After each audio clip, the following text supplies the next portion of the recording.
We are living in a computer-programmed reality, and the only clue we have to it is when some variable is changed and some alteration in our reality occurs.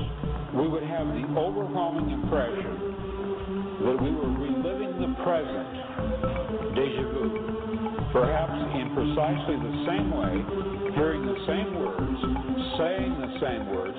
I submit that these impressions are valid and significant, and I will even say this: such an impression is a clue that at some past time point a variable was changed, reprogrammed as it were, and that because of this an alternative world branched off.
Thank you, Philip K. Dick, for those timeless and infamous words, as always. Hello there, I am Robert Phoenix, and you are now dialed in and tuned into the Friday FARcast, and today I have a very special guest in store for you. He's been on the show a few times before. His name is Ellis Taylor, and Ellis, in my estimation, is one of the master numerologists of our time. Not only does Ellis have a comprehensive knowledge of numerology, but his numerosymbology brings an entirely different slant to numerology. Well, it's just numerology. It's letters, it's numbers, it's words. Ellis is an absolutely amazing decoder. And we're going to get into the 717 and Flight 17 on a 777 in just a minute. We're going to bring Ellis on and get into this. And in the second hour of the show, I want to be riffing a bit on kind of where we are. This is an incredibly crazy time we're living in. Yesterday seems to have been a day of massive acceleration, absolutely massive acceleration. And it was not just one event that took place. There are other things going on as well, including a ground invasion of Gaza. Look at one hand, it's doing this over here, while the other hand is doing this over here. So let's get into this with Ellis. Let's bring him right on. He's going to be calling in a secret in Wales in 60 minutes. Without further ado, Mr. Ellis Taylor.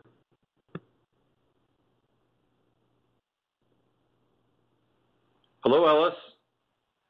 Hi, Robert. Can you hear me? Loud and clear. Oh, fantastic. That makes a change. It's an amazing shift here. I'm not sure what that says, actually. Either oh, well, either all is lost and we're no longer considered a threat, or we have amazing angels guarding over us today to pass this information along. That's a lot of that's helped. Yeah. Well, how are you? We'll see how we go. I'm fine. I've hurt my back, but other than that, I'm fine. Yeah. If you hear any oohs and ahs and things like that, don't be alarmed. I'm not getting up to something else while I'm speaking to you. But there you go. Well, we've got. Sorry. Go ahead. I've kind of made a few bullet points to help me through this. and put things together. That's okay.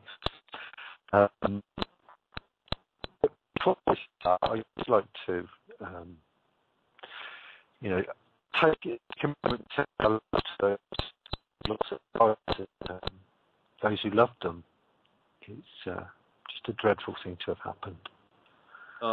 300 people, apparently. Now, guess what? I'm starting to get some weird interference now. Okay.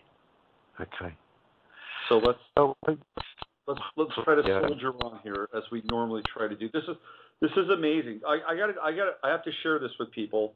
Ellis and I talked before the show, and our connection was crystal clear. We were having no problem at all.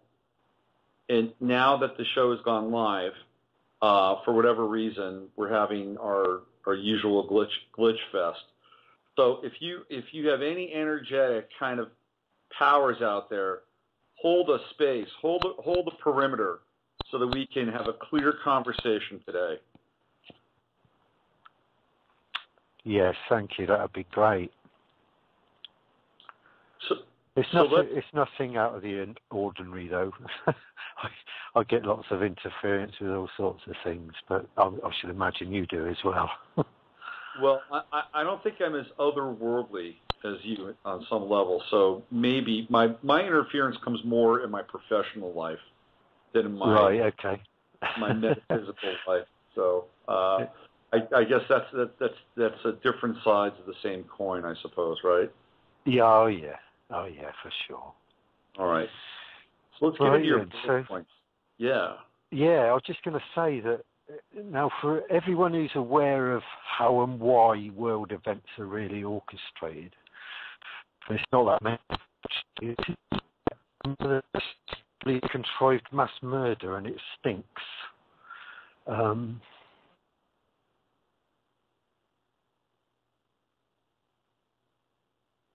the line has gone dead. Interesting. How many times have I had this show with Ellis where we have had massive interference, and now the call's been dropped? Interesting stuff. Let's see if he can call back in one more time and try to get a different Skype connection, and maybe that'll clear it up. Let's try it one more time here. I'm going to just Skype him very quickly. Hello, Ellis. Can you hear me? Oh, Robert. Yeah.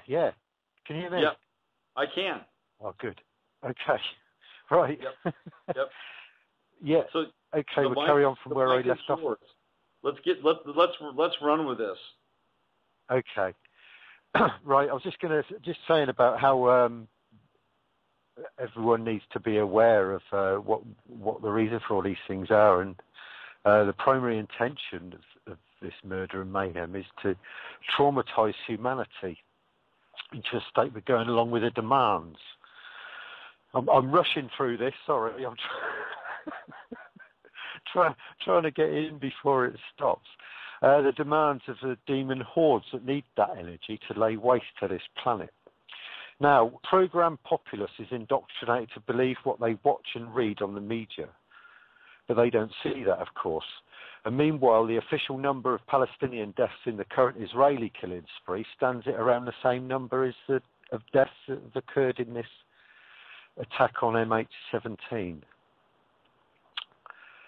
I just want to remind listeners of something that Franklin D. Roosevelt said, and that's that in politics, nothing happens by accident. If it happens, you can bet it was planned that way. And he ought to know, for he was one of the war gods of Abaddon, set loose to rain hell upon this paradise. Are you still with me? I'm listening loud. Yeah, right here. Okay, cool. Okay, we're getting to numerosymbology. Numerosymbology, what is it? It's a dimensional technique that studies numbers, letters, and their symbols to interpret their allocated frequencies. And this enables us to realize their characteristics, relationships, and motives. And further, how we're programmed to behave and what it is we're being conditioned to believe. Pythagoras said as much, and he said that numbers rule the universe and all things are number, and number is the ruler of forms and ideas and the cause of gods and daemons. So numbers are the language of the universe, and the universe is multidimensional. And I know that from my own journeys and encounters. So when looking at these crimes and carnages, we need to be aware that we're looking at the spells of dark and dangerous, very adept warlocks and their familiars. They peer through time from what we are persuaded is the past and the future and make their for those directions. But there is no past and there is no future except from the standpoint of this dimension. They entrance the population through the media which they possess. They cast the roles and summon the circumstances. What is reported is what is significant. Now that's really important because it doesn't have to be the true details and aspects of circumstances. It has to be what's reported because that's what goes into the consciousness of people. And very often it's what's said first, although they'll make changes in that, but the numbers, etc., they use after that will also have a planned effect. So I look at numbers laterally, psychically, and clockwise and counterclockwise. I look at them palindromically, every way really, but because that's how energy flows and distributes. I don't just look at it linearly like numerology does. So it's a much more of a multi-dimensional technique. And are you still with me? Can I just check? Hello? Hello?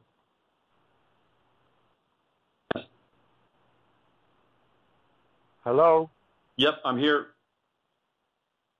Have you heard me so far? I heard you dropped out for about 20 seconds. Did I? Did I get to how I look at numbers laterally? You did. The last thing that you shared with us was the multi-dimensional aspect of numerosymbology. So we have the foundation with what you're doing. That's you did put that, but so. We're looking at how energy flows, and it flows in all sorts of directions. So that's very important to read it that way. So clockwise raises power, and anti-clockwise sends it down. So, for instance, Stonehenge and shopping centres, where they make you go around counterclockwise, you usually go in on the right and come out on the left. They're sending you through anti-clockwise. So you're actually sending your power down, but you need to ask who to. Mm-hmm. So let's have a look at MH17, which happened on the 17th of July. MH17, all of these numbers I'm looking at numerosymbologically rather than numerologically-wise. So M equals 39, H equals 34. Together they make 73. Now, the name Boeing also comes to 73. And 73 is 37 in reverse, and that's very important. Because if at any time you can't hear me, Robert, can you please kind of somehow let me know? Because I'm kind of banging on here trying to get it through. So 37 is like 153. It's a code for fish, a code for Pisces, and the sacred geometry of the Vesica Pisces. And 37 is a multiple of all triple repeated numbers. Mm-hmm. So think like 37 are 3 times 30, 111 are 3 times 37, and the same sort of thing with all the triple numbers. And there are 37 lunar months in 3 solar years, which is another reason for employing the well-known power of 3 in spell casting. And also bear in mind that 37 is number 20, is 3 times 7, number 21. So the number of the aircraft was Boeing 777, so we got the 37. And these are all mega spell numbers. If people want to have a look at the 2012 mega spell which they set upon us, and that was aimed at the 21st of the 12th 2012, the 1 and 2s again. And capital K is number 37 in numerosymbology. Another number that's come up in this tragedy is number 29, which is a lunar number, and it brings huge emotions and can bring great loss and tragedy. It's present in the reported time of the explosion. And another very significant time that 29 turned up was in the wedding of William and Hecate, Kate. And if people want to go onto my website, if they go on to otherworld.ellistaylor.com, Diana, you'll see a photograph there of the actual wedding ceremony where you can see quite a few demons in the photograph. Number 16, that's always present in these sorts of things because it's the energy that they invoke to rain shock and awe on the populace. That was in the name Grabovo, however you pronounce it, where this plane came down. That adds to 16. And then the first reports were that there were 295 people on board, which adds to 16. It's been revised now. Apparently they didn't include the 3 children, but I don't trust these changes in casualty numbers. With the modern day technology, they can have accurate statistics immediately. I suspect there's another reason. That's right. So, yeah. So we'll look at 298 after that, and that 298 comes to 19, and 19 is a solar number. It's also, according to the Quran, the number of the guardians of hell. And it's a sacred number to the Baha'i, and for the Muslims, it's a numeric value of Wahid, which means one, to them God, to the darkness itself. I wrote about this in These Signs Conquer, when they refer to the one, or one, like the Queen does all the time, they're referring to the darkness. Interesting. In a very, very sort of destined way. So they're talking to each other really in code. Interesting. Yeah, I mean the bar any only way pointing this towards Muslims.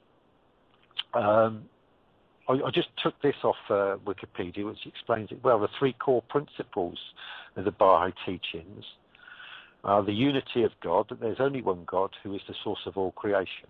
Now, I think that's true. I mean, I don't think that God is a male or female or whatever. That's the beginning of everything, is what I see it as. The infinite creator, or all that is, or really it's the ineffable. But there you go. The other principle is the unity of religion. All major religions have the same spiritual source and come from the same God. And the unity of humanity, that all humans have been created equal, and that diversity of race and culture are seen as worthy of appreciation and acceptance. And I think that's great. So here we have an attack on number 19, and that's what the 19 represents. Also in it was the number 22, and the full date adds up to 22. And the dark aspect of 22 relates to the Great Destroyer. So again, the darkness. We had a number 33. The plane was flying at 33,000 feet. And a string of intensified numbers, which numerologists call master numbers, but I call them intensified numbers. And they were 11, 22, 33, 44, 777, and 77777. Right. 777 200 ER, total 77777. It's all beyond coincidence. And there was a palindrome there with the 131 days since MH370, which occurred on the 8th of March, which we still don't know what happened, but I have my thoughts on that one, but we're on a different subject at the moment. Funnily enough, there was an audio circulated on the internet that was supposedly from the group that was supposed to have shot down this plane, and the group leader was called Demon. Whether it's a true or whether it's authentic, I don't know. There was also a report that there was an aircraft passenger jet, the Daily Express, There was also another report that said that,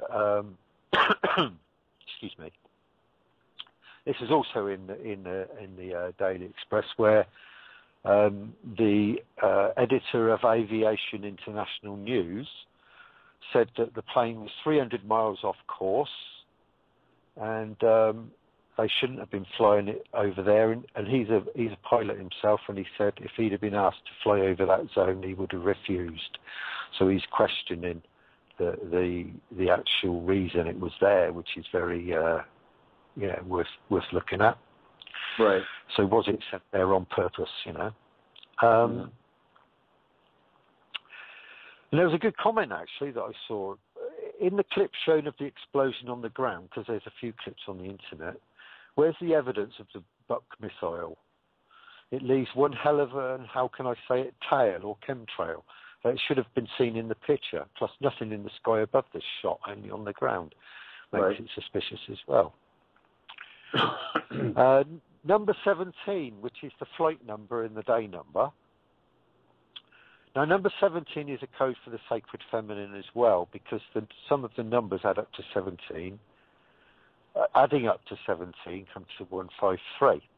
It's the number of the tarot star, as you know. And often this number is emphasized by more than 17 or 1. So the 17th of the 7th in 7 year is 1777. And the plane was a Boeing 777. It's a frequency that aims to influence our unconscious minds, our emotions, our dreams and imagination. So the 17th of July and number 17 in other incidents. The 17th of July 2014 was 704 days after the new benchmark, which was the Olympics closing ceremony on the 12th of August 2012. It was a 16 date and a 7 date. And of course 704 adds to 11, and we've got the 7 and the 4. The call sign MAS 17 also adds to 74, and 74 in my research is the portal number, closely followed by 47. So you've got things like the 4th of July was chosen for that reason. Interesting. The Pan Am 103 Lockerbie atrocity didn't occur on the 17th of July, but the shadowy Joe Viles, who was an internet writer you may have heard of, very interesting material he came out with. He investigated Pan Am 103 over Lockerbie, and he died on this date in 2005. Interesting. Lockerbie was another demon reverie. It took place on the winter solstice in 1988. Joe accused the Mossad and the CIA. Lockerbie occurred on the palindromic 9339 days before M817. So it's a similar sort of an event, and it's got that palindrome, and the guy who investigated it died on the same day, so it's very strange. That is strange. 17th of July is also the 11th anniversary of David Kelly's assassination. Wow. David Kelly, whose silence was integral to everything that went on after it, died in 2003 on the 17th of July. Wow. The 14th anniversary of the discovery of Sarah Payne's body in 2000 occurred on the 17th of July. You may not have heard of that in America, but it actually caused huge trauma in this country, this little girl who was murdered back then. And she she drew a very significant picture, which you can see on my website. If you go on there, Sarah Payne's her name. And to the Bible, the flood started on the 17th day of the second month and ended on the 17th day of the seventh month. And of course, the first Grand Lodge in London was initiated or began in 1717, actually on St. John's Day, 24th of June. And Venus is the morning star for 107 days, so that's 17 again. It's the number of the tarot star. The combined theme of this card then is transmigration and transmutation.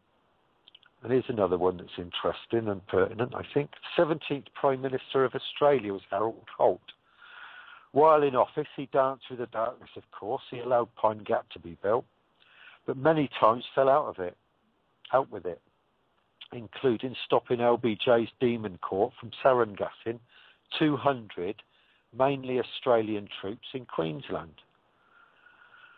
Holt went for a swim on the 17th of December 67 and was never seen or heard again. And 4 years later, on the 17th of July, was the date of the cosmic convergence, which began on the 16th of August 1987 and went into the 17th. And in ancient Egypt, the 17th of July was celebrated as the birthday of Isis.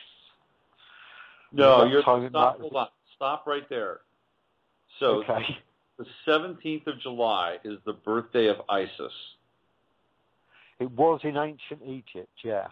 And these are people who come through from that time. This is still a very sacred time to them, you know.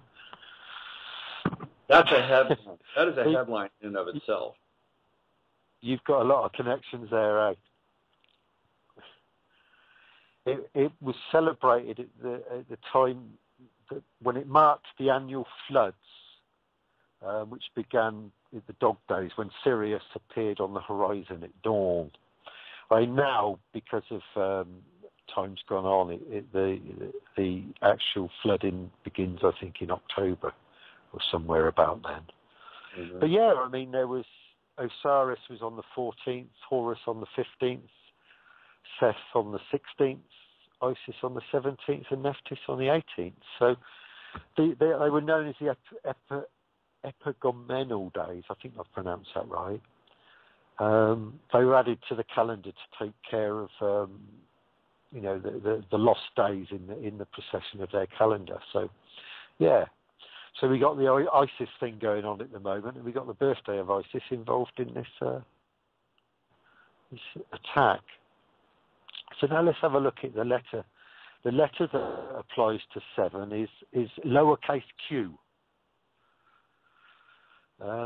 We're programmed to associate letters with numbers, and in hypnosis, one of the techniques of testing whether a patient is at the required level of deep trance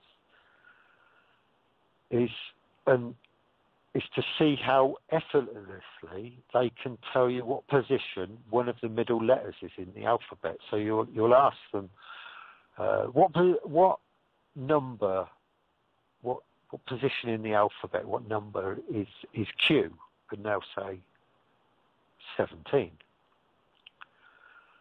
So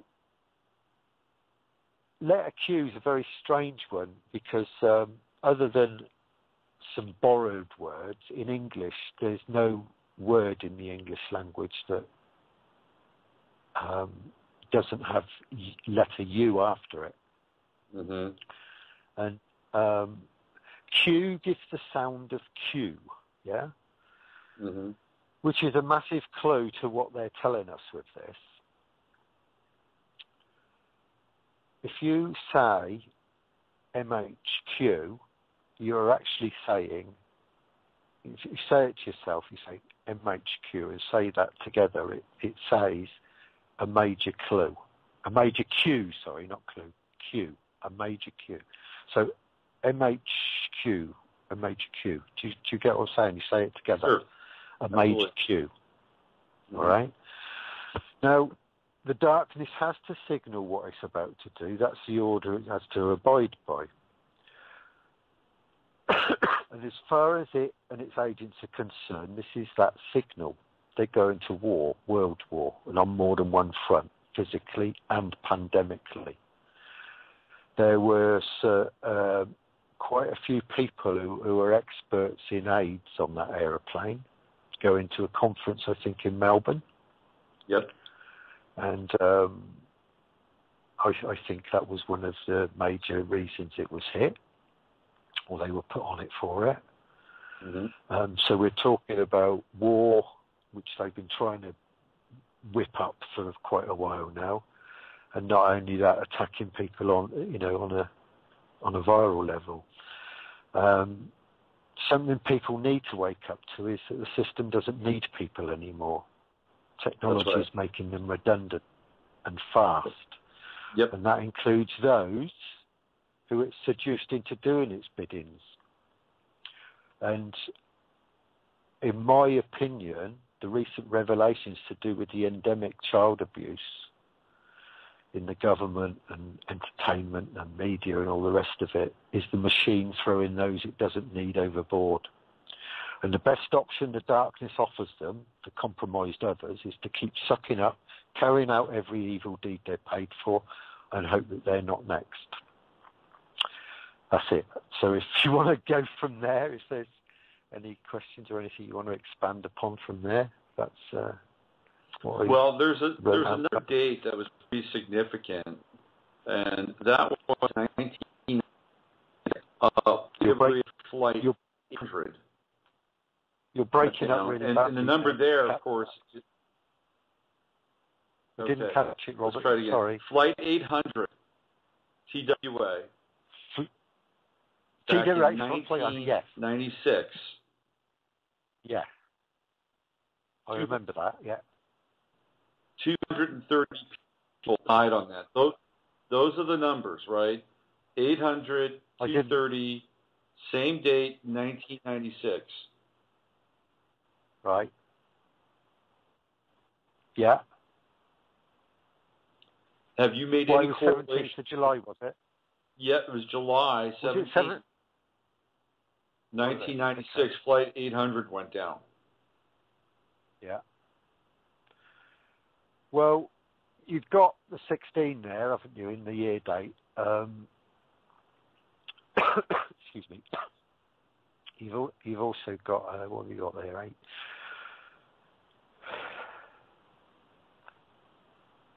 You got a 22 there. I'd have to look into it more deeply than this and look at it, how they all fit together, but let's have a look. TWA. Which is out of business, by the way. TWA is no longer around. Nor do I think Malayasia Airlines may be long from this world. I wish you wouldn't keep breaking up, mate. It's really hard. I know. That's why I didn't say anything while you were talking. Yeah.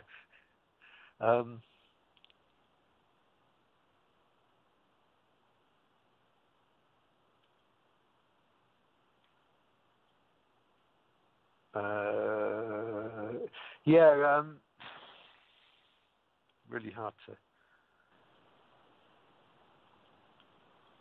Sorry, I'm doing numbers here, and that's okay. That's all right. I'm just gonna. Yeah, you carry on talking, mate, and I'll let Ellis bust out some numbers. Let me just name a few other things that have happened in history. In the year 180, there were 12 people from a place called Cilium in North Africa, and they were executed for being Christians. It's an interesting number, 12. Of course, it represents the 12 signs, the 12 constellations that we work with, and the 12 hours or the 12 numbers in our clock, 12 hours and a half a day. And this was the earliest record of Christianity that is on the historical books. So 12 inhabitants of Cilium in North Africa, they were executed on July 17th in the year 180. There are also a number of other fairly interesting connections. One of the things that happened in the year 1918 was that Nicholas II of Russia and his family were murdered on the 17th of July. So there's some really intense and powerful historical events that are connected and in a lot of ways darkly resonate with this July 17th day. Another thing that happened, kind of interesting in a different kind of light, Disneyland opened on July 17th in 1955. So we have the great dream theater of the 20th century being inaugurated on July 17th. There's more days. or events. In the same year, the RMS Carpathia, a ship that rescued 705 survivors from the Titanic, was sunk off of Ireland by German SMU-55. And there's a number of other kind of disasters that are associated with this day. And by the way, the first B-2 Spirit stealth bomber, the first B-2 bomber, which has been the most important in some ways military aircraft of the 20th century, because it's been able to fly at such a high altitude, keep an amazing payload. The first flight of the B-2 took place on July 17th, 1989 as well. So there you go. There's a few other dates, Ellis. Yeah. Yeah, it's obviously a favourite, isn't it? I'm just looking at the numbers of TWA 800 230, and the total number for that boils down to a 22, which again is the circle. It relates to pi and all the rest of it, and obviously associates with 7 to do that. I at the time, I know I did do some work on that, but I'd have to look it up. I haven't got it on this computer to look through it, but there was quite a lot with it that was wrong in an occult way. Yeah. Mm-hmm. But 22 is a profound number, as you know yourself. So again, you're looking at the great destroyer of it all, and the completion of a cycle and the beginning of another one, and all that kind of stuff. So yeah, that's without all the reports at the time of people seeing missiles actually being sent up from the ground in strange explosions where they shouldn't have been, etc. That's right, absolutely. Earlier, you alluded to Flight 370, and you said that it was a different a different event, and I'm curious, what do you think happened to Flight 370? Well, the funny thing is that I did some work on it and wrote something, but I didn't get around to finishing it because I had an awful lot of problems with my emails not working, etc. So I was trying to work on that, and then the computer went down and other things. So I kind of left it behind. But I did put some stuff up on my Buzz Extra web page, and the minute I put it up, I was getting hits from Pine Gap, and Pine Gap is, as you know, is part of the Echelon system, and what I was saying was that my feeling is there was it Diego Garcia. Mm-hmm. And also I put in there that I felt that there was some like very bright technical people on there that had something to do with security, to do with the very thing that had happened to this plane, wasn't there? They were on their way to China. Mm-hmm. And I think I'd written in there. I'd either written it or I'd been writing about it. Those people felt had been taken to the Midwest. I can't remember the name of the place now, but some sort of facility in the Midwest of the US. Yeah. Mm-hmm.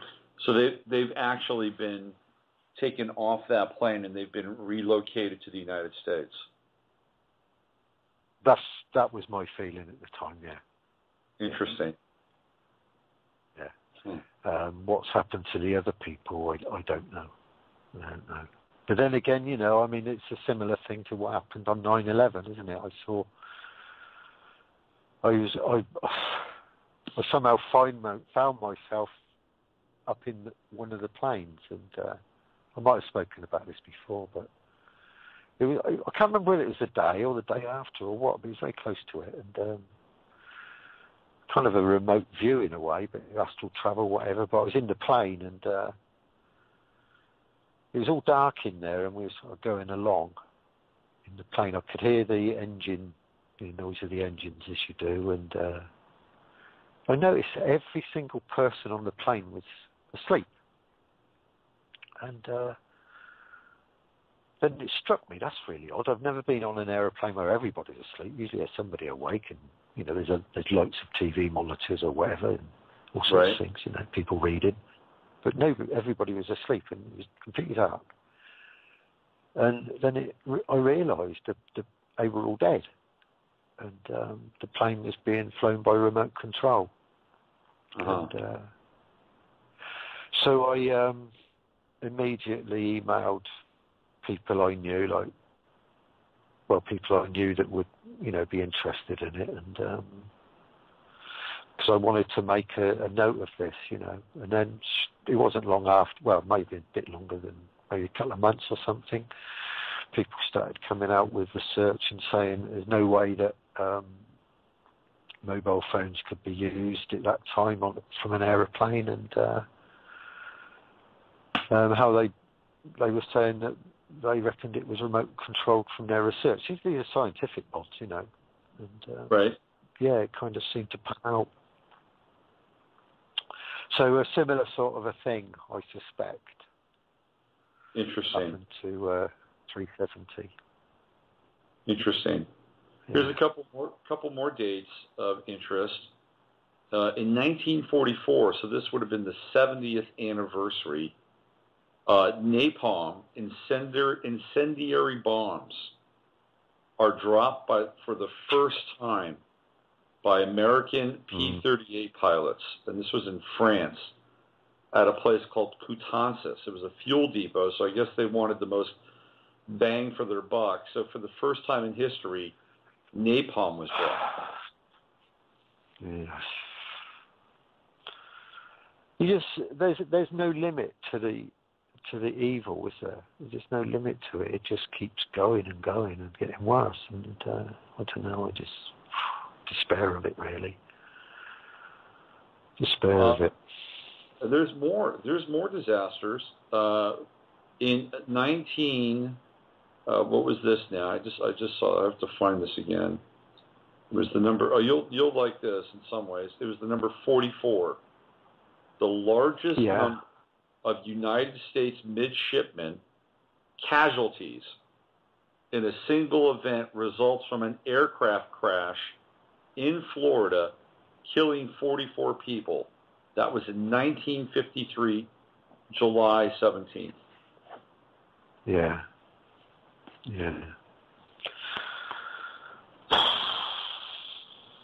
Well, 44 is a number of transference from one state to another. That can be from one physical state to, it can be death. It can be, a lot of different things. But it's also, something like napalm. What that does. 44 would describe that. Yeah. Mm-hmm. I could bang these numbers out, mate, but it's just a bit sort forever tapping. Yeah, it's out, there are other days. It's amazing. Here's another one. In 2001, the Concorde. Remember the Concorde? In 2001, it was brought back in service nearly a year after the July 2000 crash. So the Concorde in 2001 comes back on the 17th of July. And it was almost a year prior to that it went down. Of course, it wasn't long after that the Concorde was eventually phased out. And there was one more. This does not have to do with airplanes. So there's quite a bit of historical synchronicity with airplanes. But let's see, what year is that? I just saw this here. It was in 1981, and a lot of people in the United States remember this. There was a walkway between two buildings in the Hyatt Regency in Kansas City, and that collapsed 1981. And that killed 114 people and injured more than 200. So, the numbers we have there are 314. So that, obviously these are, a lot of digits for you to work out in real time, and I don't expect you to do that, but there's clearly some historical significance with this date. And one of the things I've seen with your work is that these dates are important, and they're relevant in terms of the resonance and the power that they try to derive and channel into our consciousness. And I think yesterday was one of those motherlode dates. Well, the one you just mentioned was a 16 date. And as I was saying, it's a shock and awe tactic. They use those on those sorts of days. It's the old Tarot Tower, you'll know about that one. Yeah. But I wanted to mention as well, 17th of July is a 24 date. So, you've got the double 20, you've got the double 12. So we're talking about time as well, you see. It's related to time. Right. And all of these things have a time or a temporal component. And so you can see that when they do something like 17-7 or something that adds up to 24, it's a good one to mark as some kind of staging post. Like in some way that will relate to something that's going to happen in the future. It's a time thing, and it'll have to accord in some sort of frequential way with the numbers I've been mentioning. They're the prime. They're the prime spell numbers, and so on that date, something would have occurred that accords with the numbers I've mentioned soon after that as well. That was a marker date. Just days it's after. Some point after it. Well, but it was a marker date. So that was like a stage, it's like it's a message to their, their allies or whatever you want to call them, that something's going to happen. That's when something adds to a time, a temporal number like 24 or 12. Yeah. Mm-hmm. What other days so we would look at the 24th of possibly any month to maybe the 24th of the month can work as well. Yeah, absolutely, when it's together. But the only thing is that when you give a date, when you talk to people, the way that we most will say it will give the day number and the month. Won't we? We'll say they're always together. So that combination is the more powerful. If someone asks you your birthday, you don't just say, oh, I don't know, the 22nd, do you? You say the month as well. That's right. That combination has the most frequential impact. Right. So 24 on its own wouldn't have as much impact as 24th of September. Right. And 24th of September obviously will give you the 33. So that would be quite a potent one, I should imagine. Mm-hmm. But then you're also looking at that time, they've got a choice then, haven't they? Because they've got the equinox and the numbers they can work with. That's right. Yeah. Yeah.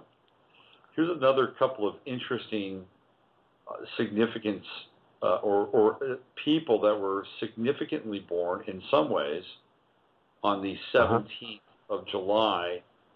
It is the birthday of Angela Merkel. Oh, is it? Oh, yeah. Yep. Yep. Yeah, okay, that's interesting. Chancellor of Germany. Yeah, and in the news quite a lot in recent times. Yep, absolutely. And on full display in Brazil at the World Cup. Yeah, exactly. They won it, didn't they?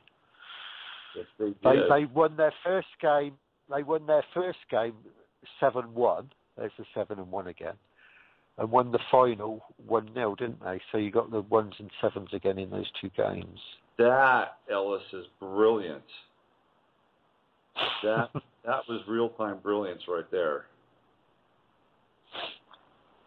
Interesting connection. And, yeah. Very interesting. Then, it's all there.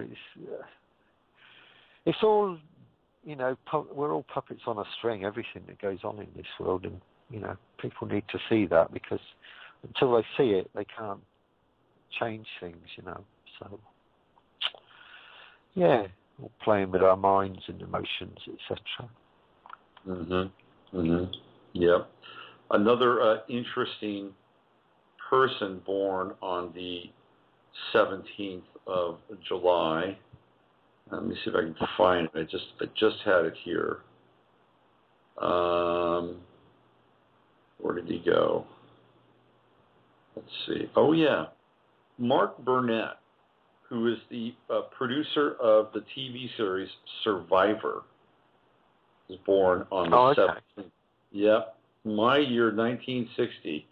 He turned into a devout Catholic, which was kind of interesting. But Survivor, the theme, through Mark Burnett, born on the 17th of July. Hey, okay. Ellis, we're speaking with Ellis C. Taylor, and thank God we've had some clear audio for the last half hour, 45 minutes.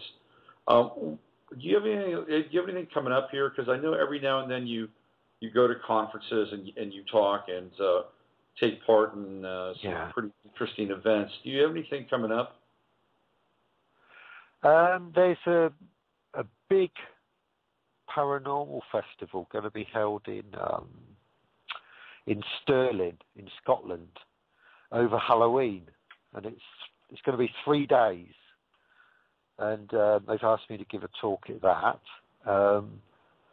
It's being put together by a film producer who,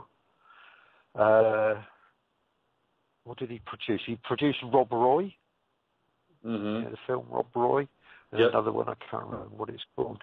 His name's Peter something. I'm sorry, I've forgotten his second name, but that should be something really special if they can manage to put that together. They're hoping to make it the biggest paranormal festival in the world. What else? I've got a talk in Probe International where something always very strange happens, and that's in March next year. Other than that, I've just been interviewed for a DVD on my experiences, which hopefully will be coming out later this year. Also on that is people that have been asked to be on it anyway are David Icke and Michael Tazarian and Michael Tellinger, others as well. Yeah, that's all I can think of at the moment. We've had Michael on the show a couple of times. In addition to being a numerosymbologist, Ellis is also an author, the author of Dogged Days, which is a very interesting account of his travels through Wales and England, and at a particular house in England. What was the name of the family again, Ellis? Oh, my friends, the Andrews family. The Andrews family. They live in Lincolnshire. I did write about that in there as well. Yeah. Lots of strange things go on there too. I've actually got to update that book as well, because a lot of other things have happened since then. Well, one of the things that when you read the book, you understand that Ellis inexplicably moves between worlds and at times has no control over any of this. And Dogged Days is his best attempt to chronicle that and do his best to explain some of what he experiences as kind of a witness to our multi-dimensional experience.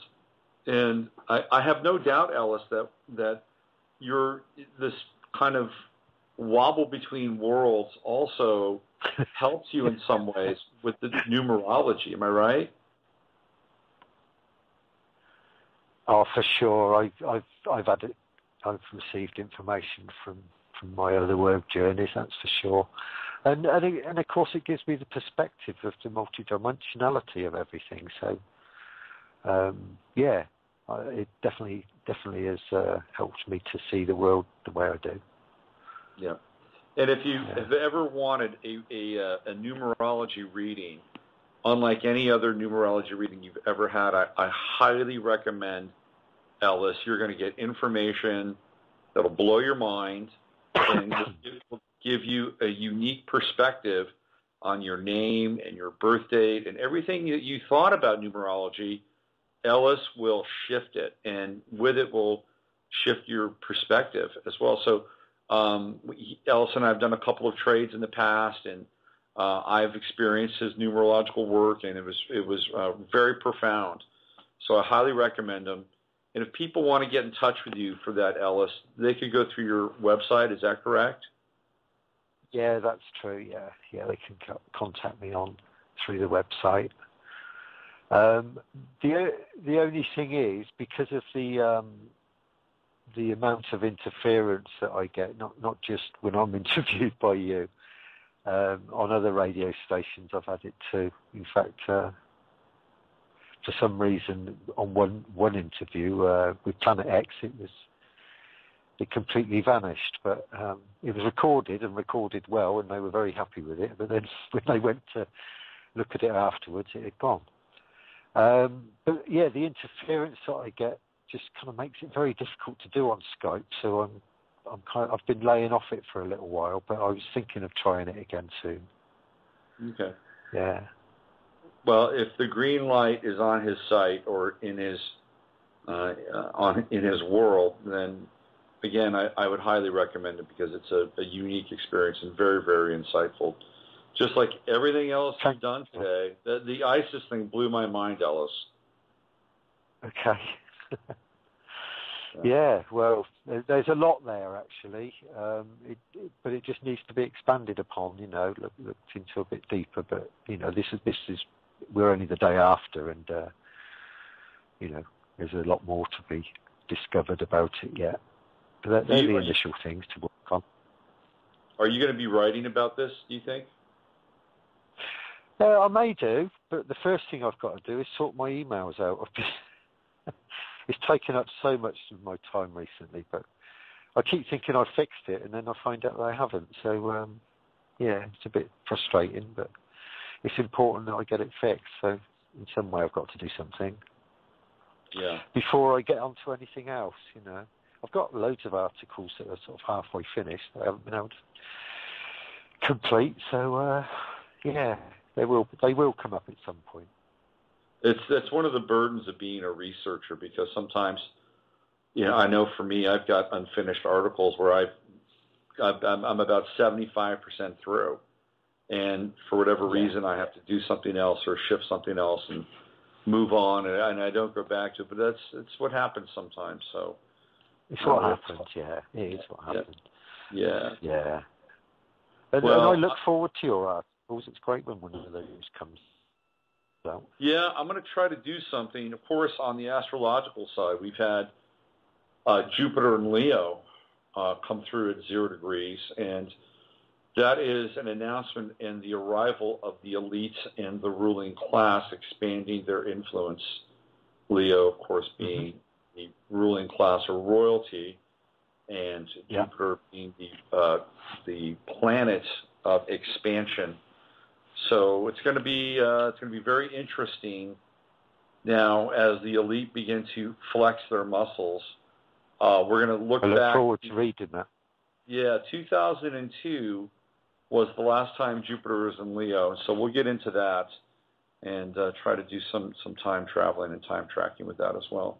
A very watery year, that one.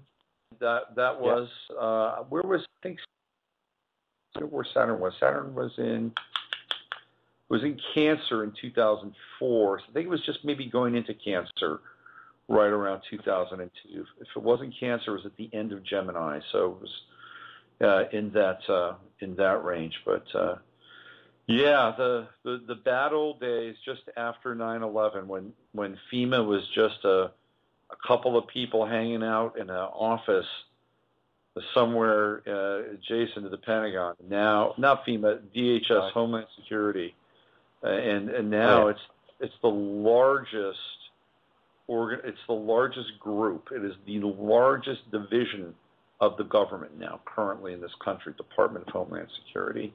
Yeah. So. Yeah, they left me a calling card, actually, Homeland Security, when I went to Laughlin. Yeah. My luggage didn't arrive in Australia for 6 weeks after I left, and there's a nice little note in there from Homeland Security. It was nice of them. And was that the only time you've been to the United States, when you went to Laughlin, or did you go another time as well? Yeah, that was the only time that I know that I've been there then. Yes, you know you've been there. Yeah, that did not sound like the best experience of the American experience. Yeah, I am so down on the American experience right now. I can't even begin to tell you. I mean, I have seen this country actually used to be. There was something interesting going on here, and the people, in spite of the failings of the government, whoever it was, whether it was Nixon or Bush, and I'm talking Bush one, the people retained a core of decency, and that's all gone. That's gone now. It's all been just blown to smithereens, and the country is a psychic wasteland, as far as I'm concerned. It's a tragedy. Yeah. I met some lovely people, don't get me wrong. I did meet some really nice people. The Allagash boys, fantastic couple of guys they were. The Allagash incident, I don't know whether you remember that. No. Look it up on the internet. They really nice guys, them. I got on very well with them. And one or two other people, and of course I knew some people anyway who were there. But yeah, the experience was just dreadful. I had all sorts of horrible things happening. So yeah, it wasn't a very nice welcome to America for me. But yeah. Well, who knows? Maybe we'll see you back here again in some other form. So if you're sensitive and travel the highways and the byways of the fourth and fifth dimension here in the United States, keep an eye out for Ellis. You just might see him pop in there. Yeah, well, there you go. That was the name of my book. It didn't only refer to the dogs that attacked me on that particular incident, but also my dogged determination to keep going on, so that's why it was called Dogged Days. And also the days bit, the days is a play on words as well, so yeah. Well, we soldier on, mate. We soldier on and do the best. Yeah, absolutely. And we soldiered on from the strange interference at the top of the hour. We got it done, as we almost always do. Well, Ellis, I want to thank you for coming on the show and being a good soldier and getting through it. And I really appreciate your time and your insight. So thank you very much. Thank you, Robert. It was a privilege. And thank you, everybody who's listening. And, keep in touch. Okay, we will. We'll see you out there. And again, if you want to find out more about Ellis, ellistaylor.com. And he also has a newsletter that he's trying to work out. I highly recommend signing up for that as well. So take good care, Ellis. You too, mate. All the very best. Okay. Bye-bye. Bye. So how about that? July 17th in ancient Egypt, the birthday of Isis. Where else are you going to get that information? Where else? You get it from that guy right there. That guy. He had 24 hours to come up with that stuff. 24 hours, and look what happened. Boom. And I'm telling you, the way that he works with numbers and letters is unlike anybody else. That whole thing with Q, think about that. Q. It's always followed by the U, right? Always. Is there any other word that does not have Q? Is there any word that does not have Q, U after Q? It's like Q only exists for these few words. It's an amazing. I never had that epiphany about Q. And it's interesting too, right? If you go back to Star Trek, who's the master of the universe, so to speak? It's that guy, Q. And of course, Q with James Bond as well. Interesting stuff. All right, let's do this. Let's play a little bit of music, and when I come back, we'll get into some more stuff around this crazy 7/17 date and what else is happening in the rest of the world. So what do I want to play? One World, I don't know. I think this might be Kenji Williams. Let's play this. I think this is Kenji Williams, ABA structure, One World, 3 minutes, 29 seconds. I'll be back, and we'll keep this train rolling, probably to the top of the hour. This is Robert Phoenix. You're listening to the Friday FARcast.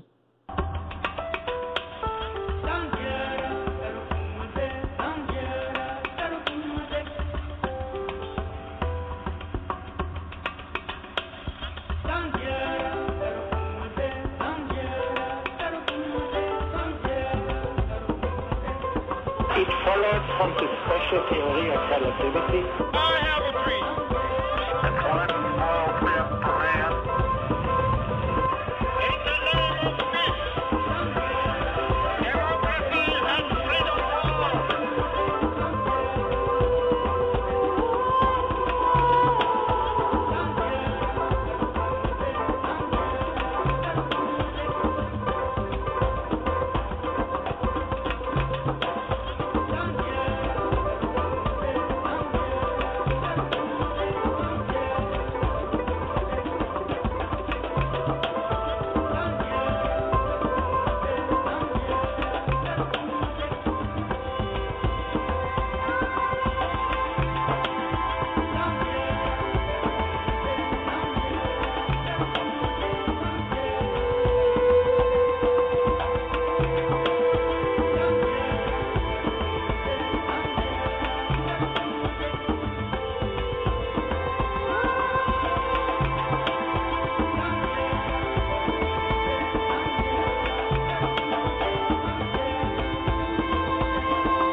those who have seen the Earth from space, and for the hundreds and perhaps thousands more who will, the experience most certainly changes your perspective. Things that we share in our world are far more valuable than those we provide.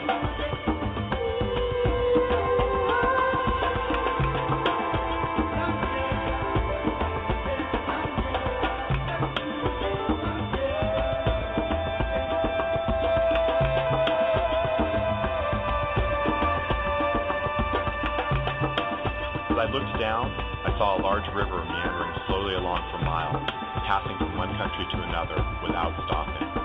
I also saw huge forests extending across several borders, and I watched the extent of one ocean touch the shores of separate continents. Two words leapt to mind as I looked down on all of this: commonality and interdependence. We are one world.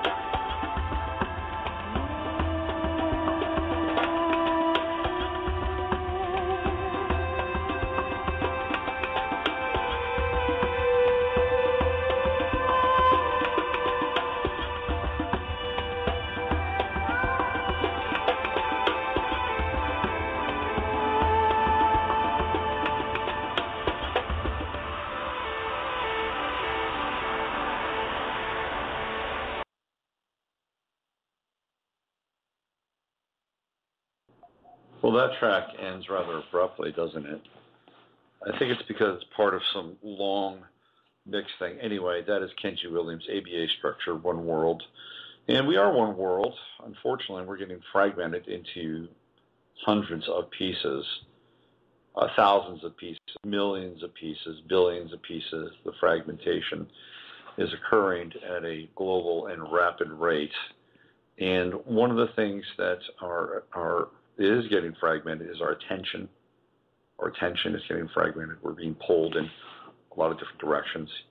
We talked about what was the significance of what happened yesterday briefly in the chat room. And one of the significant pieces was that while we're focusing on what happened in Ukraine, in Gaza, the Israelis sent in ground troops. And this is actually kind of a big event.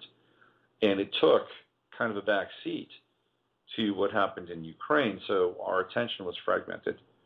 You know, we were looking at one thing and then another thing was taking place. If the plane in Kiev had knocked out, or Ukraine had not gone down, then we would be looking almost solely, at what was taking place in Gaza/Palestine, which is unprecedented. It's not unprecedented. It happened before. It's been a while, but when it does happen, it is a long and deadly occupation and costly in terms of resources and lives. And that's taking place as we speak under the cover of this other event. So the question is why? Well, on a smaller scale, is to distract.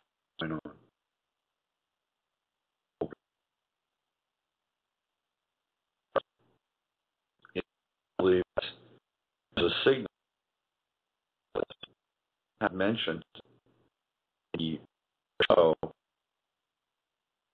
in a major crisis right now, and it is of. Okay, I'm not trying to be dark. Okay,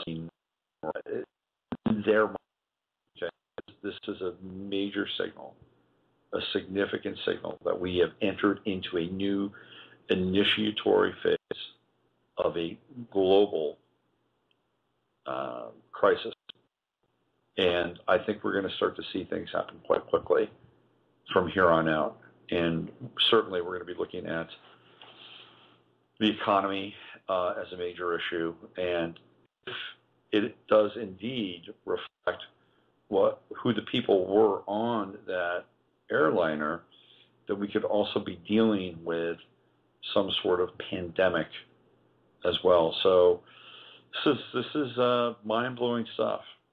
These are powerful, provocative, dangerous, and transformational times we're living in. And the stakes are quite high. They've never been higher on planet Earth than what we're experiencing now. And you're here. You've got a front row seat. And different people are choosing to deal with this differently and in different ways. I have people that have sent me emails, and they've said, we're out of here. You know, we're not going to be in the United States any longer. We've decided to. We've seen the writing on the wall, and we're gone. And I think that is actually a pretty sane response to what's happening, because as I sit here, a lot of people that listen to the program are not from this country. So I sit here and I kind of watch what's happening. More than kind of, I watch a lot. And one of the things that I see, and perhaps more importantly don't see, is I don't see anybody in government at any level. I'm talking, first term, second term, third term, congressmen, senators, anybody talking about what's taking place in the United States in terms of the potential impact. For instance, the immigration piece, what's happening with that, and people that are coming across the border, who they are, why they're here, what's the, where that's headed. I mean, all of these pieces now are starting to converge. And I think our best option, at least for now, is to stay awake and alert, and to be aware of what's going on without buying too much into the fear factor. Because if you go too far, man, you could go into what they call full tilt. But things are, the water level is rising. The water level is rising on the USS America. So what's this all about? Why is this happening? The significance of it all? Well, first of all, it is an initiation. It is a multidimensional initiation, just what Ellis was talking about. And this is the summoning of demonic forces. This is what happens. Summoning of demonic forces to quicken the event cycle and to hasten the demise of a people or a country or a planet. So we're in acceleration mode. Now, that said, we're also in an internal acceleration mode. And let me give you a couple of examples just from my own life. Yesterday, I was at a baseball practice with my son. And there's a father of a boy on the team with my son. And I had sent out, my son and I were going to a baseball game in the next couple of weeks. And it has to do in conjunction with a tournament that he's playing in. And I sent out an email to the coach of the team telling him that we were able to change our tickets and get tickets for a different day. And inadvertently to me, I did not realize that I had sent that reply out to the rest of the parents. So they knew, and this guy, the parent of the son, knew. So we're sitting there yesterday, and he's hanging out. He's watching his kid hit, and I'm watching my kid hit. We're all hanging out. And I almost said to him, "Hey, Mike, I got these tickets to the Rangers game, and they changed them. They changed days for me. And they don't normally do that, by the way. It's kind of a big deal." I almost said that to him. I'm thinking about it. And just after I think about it, he turns to me and he says, "Hey, so it looks like you got your tickets changed." And I'm thinking, well, we just had a really interesting psychic moment. And it's like, wow. And I know Mike, okay, it's not like we bonded or best of buddies, but we had this psychic moment. We had this interesting real-time connection. I had the thought, and he responded to the thought. It happened a couple hours later. I have a client who lives in Topanga Canyon. He's from France. And I've just been thinking about him. And I know this happens quite a bit, but I've just been thinking about him, and boom, 10 minutes later, there he is on Skype, wanting to connect, see how I am. So while there is this, on the one hand, what I would call the quickening of the darkness, there's also a different thing going on the other side. Similar, but different. An acceleration of awareness, an acceleration of the ability to communicate in nonverbal terms, an acceleration of our being able to tap into profound multidimensional phenomena. This is happening. So, we're seeing this divergence and the split in the world taking place right now before our very eyes. It's happening. And it's getting, the split is going to get wider and wider and wider and wider. And I know that people who listen to this program have their own experiences that at the very least confirm that there is something else going on, and at a much higher level gives them the faith and the courage to keep going and to continue to fork off into a world that has mystery and magic and love associated and attached to it. So that's what I think is going. That was my experience yesterday while all this other stuff was happening in the world that was chaotic, fragmented, and fractalizing our attention and experience. I was having a different experience. And not only that, but I also had a great family experience yesterday as well. So, I think where we are now is we have to determine and define our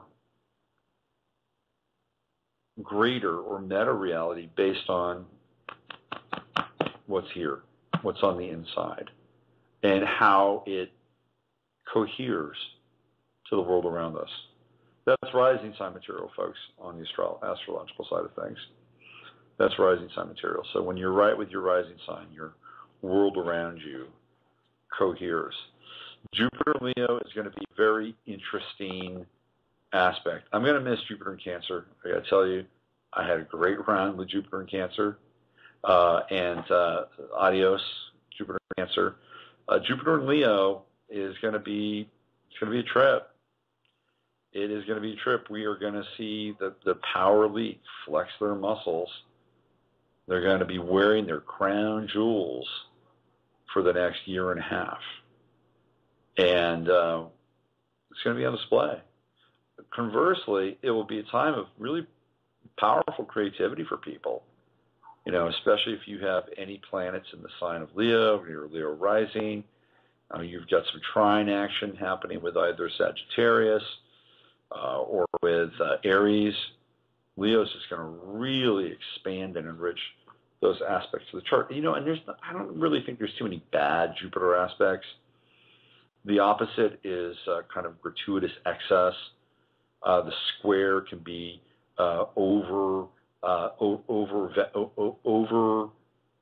being overzealous or overconfident at times. That's what the square will indicate. You just have to dial things back in the squares. Conjunctions mean that depending upon where the planet is, you can gain a lot of weight. But Jupiter in Leo is going to be an interesting energy for the world at large, both, again, in what we would call or define light and dark terms. One of the things that we're also going to see, and I've been talking about this, is that since we've had all this crap stirred up with Saturn and Scorpio, Jupiter in Leo is going to be the expansion of what's called child love or child's rights, and this will be a way for the people who have been outed under Saturn and Scorpio, and the people who have not been outed under Saturn and Scorpio, more importantly, to find legal ways or philosophical ways or moral ways to continue to do what they do. That will be Jupiter and Leo. They'll be elevating this whole notion of children and love and all that goes along with it. So we're going to see a lot of that as well. And we might see some really profound art during Jupiter and Leo. Hopefully we'll see some good movies, because Hollywood has become an absolute cesspool of cinema. It's just not great. Not great. So that is where it's at. That is where we are now. We're dealing with the fragmentation of realities. How are you going to manage yours? That's really the key factor, isn't it? That's the key point. All right, let me give you a little bit of housekeeping for the next couple of weeks. I'll be back on Monday for 11th House Radio, and I will be off next Friday. I'll be in Burleson, the Pony League baseball capital of the South, for 3 or 4 days. And then we'll be back on the 1st of August. This will be the next Friday FARcast. The 1st of August, I'll be joined by Henrik Palmgren of Red Ice Creations. Henrik's agreed to come on the show, and we're going to talk about some interesting material. There have been people that have been accusing Red Ice and its followers of becoming white supremacists. And I brought this up with Henrik over on Facebook, and we both got a few good laughs out of it. So we're going to talk about this.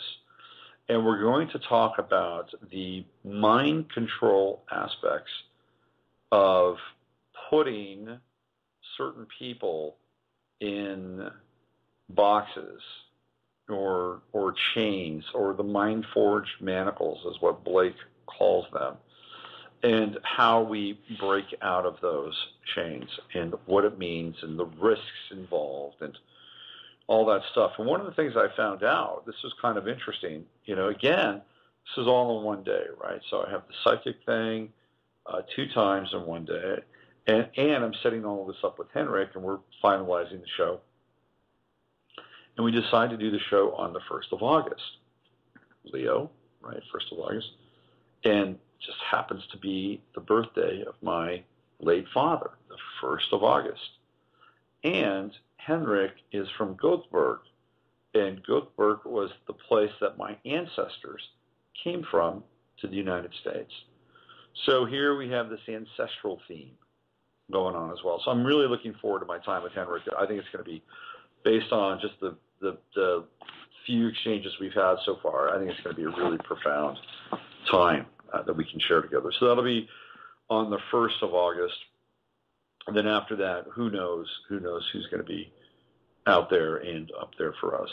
Real quick update. Some of you may have remembered that I've got these sparrows that are, it's a nest that was built into the side of my apartment on top of a sprinkler.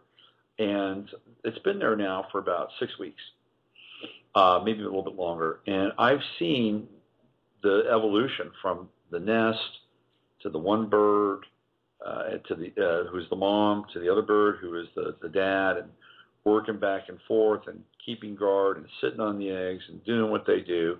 And then eventually the eggs hatched. And now we have 3 young sparrows in there, and they're getting ready to leave the nest. And it's amazing how fast that they grow and mature. A week ago, they looked feeble, and their bills were big and flimsy, and they could open real wide. And now the bills are getting shorter and sharper and more pronounced, and the wings are starting to come in, and they're at the edge of the nest, and they're moving their wings. You can tell that they really want to take flight. And what's fascinating is I have a cat. I have 2 cats. And one of my cats was out on, I've got a little table out there, and she's out on the table, and she's just looking at this nest. She's been absolutely tortured for the last 6 weeks with these birds. She can't get any of them. Today, there were about 20 sparrows, or swallows rather, 20 swallows flying around, almost like it was a storm. And they were all flying in and out and in and out. And they were really doing their best to protect these 3 young birds. And I thought to myself, isn't this interesting? Look at what nature does to protect its young. It's not just the parent or the 2 parents involved. It was the entire kind of swallow population of this part of the complex I'm living in. They all joined together to protect those 3 little birds. It was a community event. It was a collective effort. And it wasn't their kids. It wasn't their kids at all. Maybe for 2 of them, but it was their kids. And I thought to myself, this is what we've lost touch with.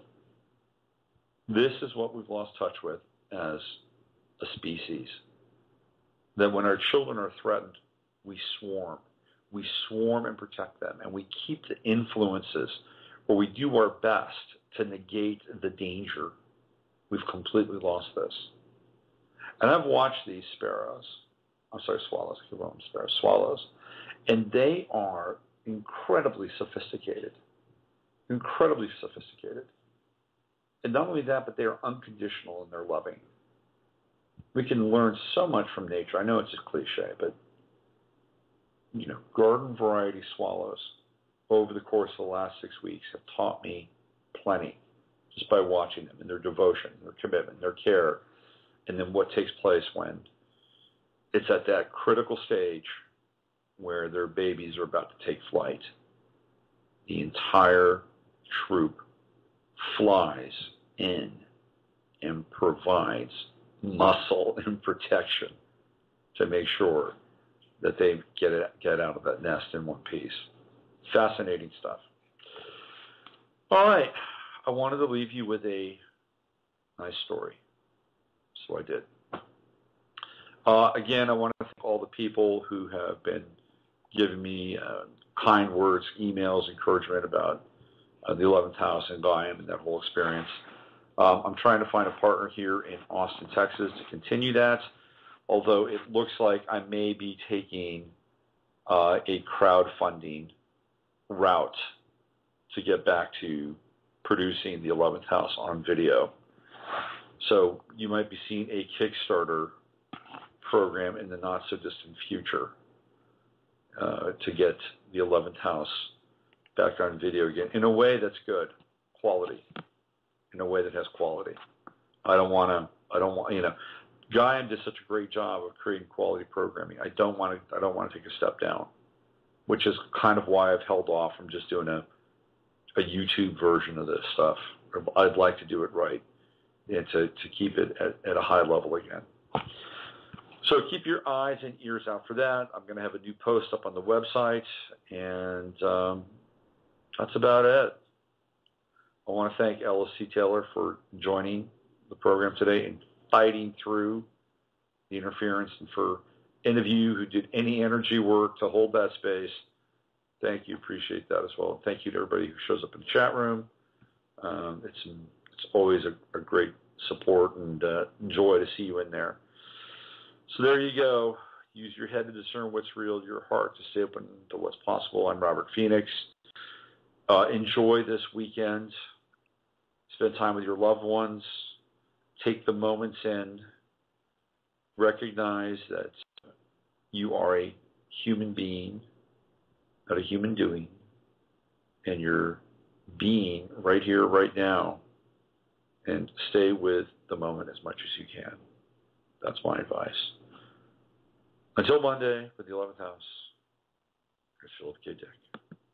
We are living in a computer-programmed reality, and the only clue we have to it is when some variable is changed and some alteration in our reality occurs.